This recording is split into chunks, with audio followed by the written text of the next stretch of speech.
नमस्कार साथियों, एग्जाम सारथी YouTube channel में आप सभी का स्वागत है।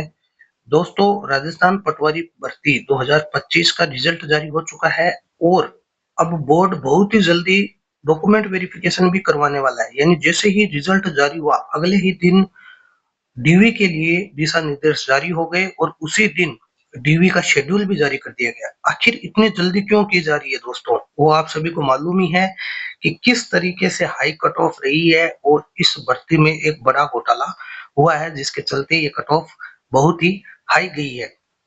पहली शिफ्ट में 7 क्वेश्चंस डिलीट हो गए, 2 के आंसर चेंज हो गए, दूसरी शिफ्ट में भी कुछ क्वेश्चंस डिलीट हो गए। बावजूद इसके कट ऑफ जो है वो हाई गई है। वहीं नॉर्मलाइजेशन की प्रक्रिया का भी कुछ भरोसा नहीं है। काफी अंतर देखा गया है कैंडिडेट्स के मार्क्स में नॉर्मलाइजेशन के चलते। अब जो अभ्यर्थी इस भर्ती परीक्षा में क्वेश्चन आंसर पर, यानी कि जो आपकी फाइनल आंसर की है उस पर आपत्तियां लगाना चाहते हैं, रिट लगाना चाहते हैं हाई कोर्ट में, तो उसके लिए आप क्या कर सकते हैं और कब तक लगा सकते हैं, तो वो सब कुछ इस वीडियो में आपको बताएंगे। पूरी तरीके से आपको गाइड करेंगे ताकि जल्द से जल्द आप याचिका लगा करके इस प्रक्रिया पर, राजस्थान पटवारी भर्ती परीक्षा की प्रक्रिया पर स्टे ले सकें। डॉक्यूमेंट वेरिफिकेशन पर अगर आपको स्टे मिल जाता है तो ये बहुत ही संभावना रहेगी कि आपका रिजल्ट रिवाइज हो या रिव्यू हो क्वेश्चन आंसर्स। लेकिन दोस्तों, बोर्ड को भी पता है कि कोर्ट में अगर भर्ती चलेगी तो डॉक्यूमेंट वेरिफिकेशन का काम इनका रुक जाएगा, इसलिए ये जल्द से जल्द, देखिए, जिस दिन रिजल्ट जारी किया उसके अगले दिन ही दस्तावेज सत्यापन का इन्होंने आदेश भी जारी कर दिया। और आप देख सकते हैं 8 तारीख को, यानी सोमवार से ही ये दस्तावेज सत्यापन करना शुरू कर देंगे और 15 तारीख तक तो खत्म ही कर देंगे। इतिहास में कभी भी ऐसा नहीं हुआ कि बोर्ड ने रिजल्ट जारी करने के बाद इतना जल्दी दस्तावेज सत्यापन कर लिया होगा। तो कहीं ना कहीं बड़ा घोटाला इसमें हुआ है, पैसों का बड़ा लेन देन हुआ है।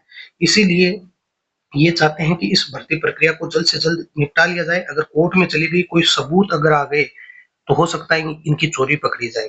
दबा के घोटाला हो रहा है बोर्ड में, पहले आरपीएससी में हो रहा था, अब राजस्थान कर्मचारी चयन बोर्ड में हो रहा है।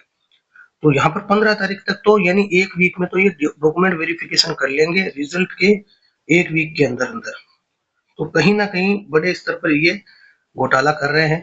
अब जो अभ्यर्थी क्वेश्चन आंसर्स को चुनौती देना चाहते हैं, नॉर्मलाइजेशन को चुनौती देना चाहते हैं, वो किस तरीके से जल्द याचिका लगाकर स्टे ले सकते हैं। क्योंकि अगर आपने देरी की, और डॉक्यूमेंट वेरिफिकेशन तो कल से ही स्टार्ट हो रहा है, तो अगर आपने इस वीक में स्टे नहीं लिया तो फिर बहुत देरी हो सकती है। अगर आपको क्वेश्चन आंसर्स पर याचिका लगानी है कि भाई मेरा आंसर सही है, बोर्ड ने जो फाइनल आंसर माना है वो गलत है, तो आप उन क्वेश्चंस पर याचिका लगा सकते हैं। अब प्रूफ तो बाद में चाहिए होंगे जब आगे की प्रोसीडिंग होगी। पहले तो आपको केवल एक याचिका लगा करके स्टे लेना है कि जो प्रक्रिया चल रही है भर्ती की, जो डॉक्यूमेंट वेरिफिकेशन हो रहा है, उस पर स्टे दे दिया जाए ताकि आगे की प्रक्रिया ना हो सके और भर्ती कहीं बोर्ड जल्द जल्द में पूरी ना करवा दे। एक बार नियुक्तियां हो जाती है फिर बहुत ही मुश्किल काम हो जाता है रिजल्ट को रिवाइज करवाना। हमने पहले की भी कई भर्तियों में देखा है। तो अब दोस्तों, आपको करना क्या है, नीचे डिस्क्रिप्शन में आपकी सुविधा के लिए एडवोकेट साहब का व्हाट्सएप का लिंक दिया है। तो बिना किसी देरी के तुरंत ही आप याचिका में जुड़ जाए। मंडे को ही या फिर ट्यूसडे को याचिका लगने वाली है, क्योंकि इससे ज्यादा देरी नहीं कर सकते। तो आप अपना नाम जुड़वा लीजिए। प्रूफ जो है वो आप धीरे धीरे करके जरूर तैयार कर लें। केवल उन्हीं क्वेश्चंस पर आप याचिका लगाएं जिन पर आपको पूरी तरीके से विश्वास है, जो क्वेश्चन डिलीट हुए हैं या जिनके आंसर चेंज हुए, या आपके पास प्रूफ है जिनके, कि हाँ भाई इसका आंसर अलग होना चाहिए। अदरवाइज आप किसी ऐसे क्वेश्चन पे याचिका ना लगाएं जिसका कोई प्रूफ नहीं हो आपके पास। तो प्रूफ हो सकता है कि आप बाद में ऑथेंटिक प्रूफ उसके जो है अरेंज कर सकते हैं। जो रीजनिंग के क्वेश्चन है उनके लिए आप किसी भी यूनिवर्सिटी के जो प्रोफेसर हैं या कोई भी जो गणितज्ञ हैं उनसे आप उसको सोल्व करवा के, जो भी बड़े टीचर आपको मिलते हैं, जो सरकारी टीचर हों या यूनिवर्सिटी में प्रोफेसर हों, उनसे आप वो रीजनिंग का क्वेश्चन सोल्व करवा करके उसका एज ए प्रूफ दे सकते हैं। किसी बुक में तो रीजनिंग की क्वेश्चन मिलना सेम टू सेम मिलना मुश्किल होता है, इसलिए उनके लिए ऐसा किया जा सकता है।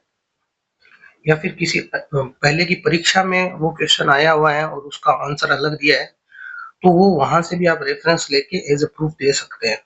तो सबसे पहले तो काम आपको यही करना है कि एडवोकेट साहब को व्हाट्सएप पर मैसेज करके अपने कुछ डॉक्यूमेंट्स भेज करके अपना नाम जुड़वा लेना है, ताकि जो भी फाइल कल या परसों तक लगती है, इस वीक में लगती है, उसमें आप जुड़ जाएं और जल्द से जल्द स्टे ले लिया जाए। अदरवाइज क्या है कि फिर देरी हो जाएगी, क्योंकि बोर्ड भी बहुत जल्दी जल्दी डॉक्यूमेंट वेरिफिकेशन करवा के भर्ती प्रक्रिया को पूरा करवाना चाहता है। तो आप नीचे डिस्क्रिप्शन में आपकी सुविधा के लिए व्हाट्सएप का लिंक दिया हुआ है। आपकी याचिका बहुत ही आसान और सरल तरीके से जल्द लग जाएगी इनके पास।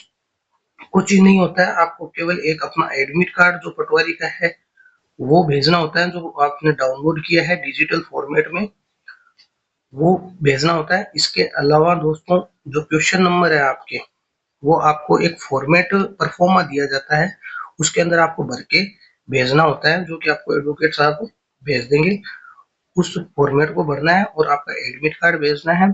स्कोर कार्ड अभी आया नहीं है तो कोई जरूरी नहीं है, और कोई डॉक्यूमेंट नहीं चाहिए होता है। क्वेश्चन नंबर और क्वेश्चन के प्रूफ चाहिए होते हैं। प्रूफ आपके पास हैं उतने तो आप अभी भेज दो, और जिनके नहीं है उनके आप अरेंज करो, ताकि बाद में आप उसको जुड़वा सको।